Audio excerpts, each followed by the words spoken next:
Alright, people of the universe, what's up? Today, at this moment, we're talking about dominant 7 suspended chords, as explained by the one and only Ted Greene from his beautiful book, Chord Chemistry. You know, he was actually a licensed chemist. It's crazy. So look, page 43, Ted has given us an insane amount of dominant 7 suspended chords, which are essentially the 1, the 4, the 5, and the flat 7. I'm almost embarrassed to say I was not terribly familiar with these voicings, but they're important, and I think one of the most insightful things about them is learning how to translate them into dominant chords by simply lowering the 4th to the major 3rd. So let's look, there's a lot of them here, but I think initially, I think you want to find them on adjacent strings, right? So starting with this bad boy, right? That's 1, 5, 7, 4. And can we move that around? Different octaves, right? Right? And to make it a dominant chord, all you have to do is lower that top pitch, which in this case is a 4th. Dominant chord. Dominant chord, you know what I'm saying? It's a great shape. Now, what I like to do with any shape I'm trying to get acquainted with is I'll play with it just on that string set. I'll move it around. Go A7 sus, B7 sus, etc. D7 sus, right? Right? Just getting it, the sound, the shape, the feeling in my hand, and spending time in interpreting it, right? So this is a G7 sus 4. This is the root 5th, flat 7 4th. This is G, D, F, C.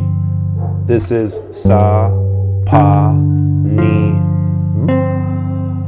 That's the Indian solfege, for those who don't know. Right, giving what you're doing conceptual labels that help you, that give you a sense of meaning making and a sense of order to the infinity of mystery that is a key, right? So name what you do, but don't get attached to the names, because all these mofos be like, my names are better than your names. What you call it is stupid, and what I call it is better, even though they're both wrong and stupid. So we don't want to get too hung up on names, but we want to use them to our own benefit and understand they're not the be-all end-all. The best thing you can do is do the practice and listen deeply. Yeah, do the practice, listen deeply, right? So dig, I'm going to give you some 7 sus chords. We got this bad boy. We got this bad boy. We got this bad boy pretty easy. And we got this bad boy. And we're back an octave higher, right? So let me descend.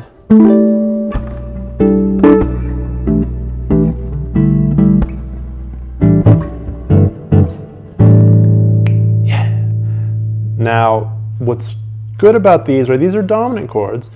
It's a great idea to ask yourself, can I turn every one of those into a dominant 7? So turning that 4th into its major 3rd. How about here? How about here? Wrong, one more time. Yeah, how about here? And we're back where we started, an octave higher though. Sus 7, dominant. Sus 7, dominant. Sus 7, dominant. Ooh, whoops. Let me try that. Sus 7, dominant. Sus 7, dominant. Let's try it on the next string set, right? A. This bad boy.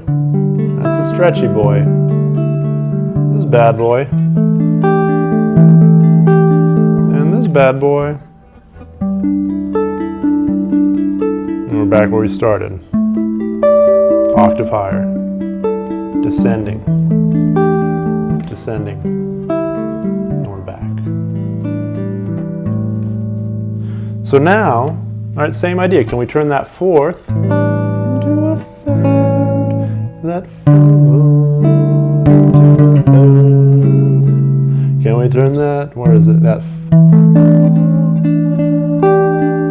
into a third. How about where, yeah, we hear. Fourth into a third. And. Ooh. And this bad boy, don't hurt yourself. Now, of course, these are the same notes and the same intervallic structures of the previous set, but we got to deal with that open B string, throwing the curveball up in the universe, making things a little more difficult, right? So, you know, you live and you learn, okay? One more, we'll do one more. So we did the bottom four strings, the E, A, D, G strings. We did the A, D, G, B strings. Now we're going to do the D, G, B, E strings. Root position, 7 sus 4. Fourth in the bottom. Fifth in the bottom. Seventh in the bottom, I'm way up here. And way up here. Yeah. Descending, descending, descending, descending, descending, descending, yeah, descending. Across the string sets, descending. Where'd you go? Descending. All right, now, so let's come back to this top string set. Let's turn them into dominant chords. Lower the fourth. Lower the fourth. Lower the fourth. Way up here. Ah, lower the fourth. Way up here. Lower the fourth. All right. You'll start to see the, if you run inversions, you start to see the architecture of the instrument, the way that harmony expresses itself on this particular instrument. That's what we're trying to get acquainted with. And it's also a bit more difficult on the guitar. There are things that a 6-year-old can play on the piano that are really difficult to play on the guitar, right? Like, for instance, this, let's see, well, that might be difficult either way. How about this one? This is easy on the piano and hard on the guitar. Damn it.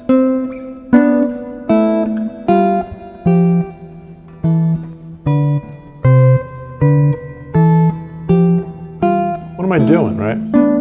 I'm just running 2 C major scales going the other way.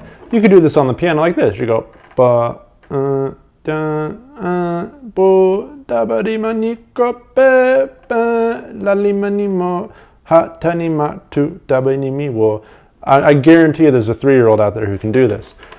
I highly, highly, highly doubt there's a 3-year-old out there who can do this.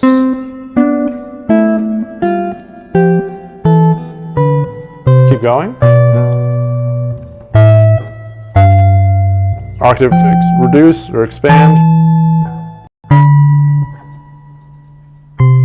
Right? So look, becoming harmonically literate and expressive on the guitar, you know, we got a few more curveballs to deal with than, say, at the piano, but it's worth it because then you're cool, and it's cool to be cool. So I'm going to leave it at that. Dominant 7th sus chords. I'll catch you on the flippity-doo-dah, my friends. Adios. Jacob Peck, checking out, pushing the red button. I'm going to go outside and hang with the dogs.